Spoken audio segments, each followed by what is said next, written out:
So I guess you met Jim Cornette in one of your Georgia runs or earlier on. I'm from Seymour, Indiana. I grew up on Louisville wrestling. Okay. I've known Jimmy since he was a teenager.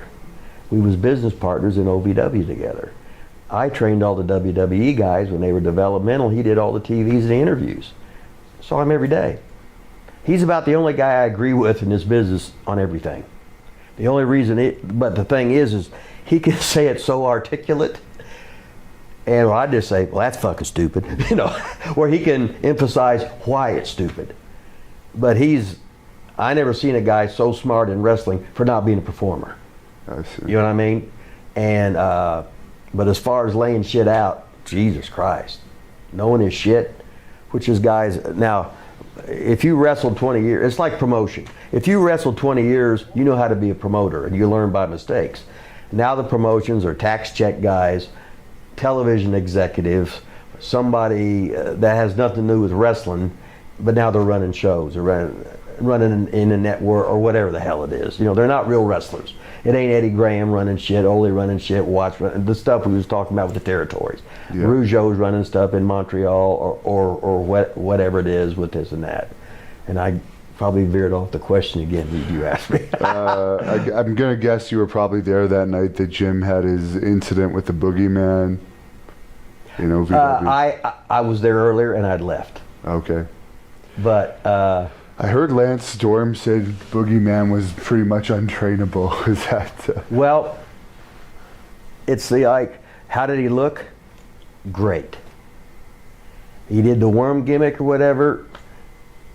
Everything was great till the bell rang. But you can work around that. You know what I mean?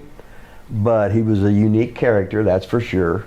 Would I have the foresight to do all that shit with him? No. So, but I was there, and everybody's got different stories and stuff, and any story somebody will keep changing and changing and changing, and by the end of the room it's a completely different story.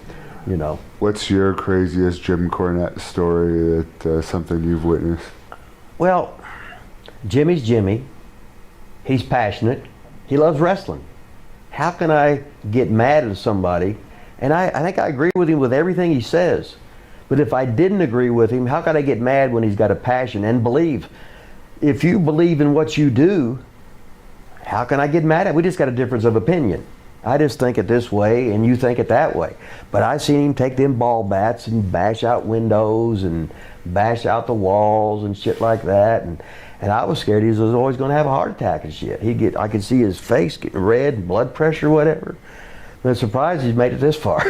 He gets so passionate and so emotional about that shit. But he's a smart motherfucker about traditional wrestling. And that's all I like. So I haven't watched wrestling on TV since 2002. And how did you get into business with Jim Cornette with OVW? Well, I was business partners with Danny Davis. Okay. And then Jim come in and got the developmental deal. Danny was teaching, and then he had so much stress with running that shit. He had little health problems.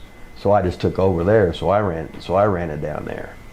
And nobody from the office never come down to watch me do anything. I just did it. Basically, leave me alone, and I don't know what to do. Thank you for watching the Hannibal TV.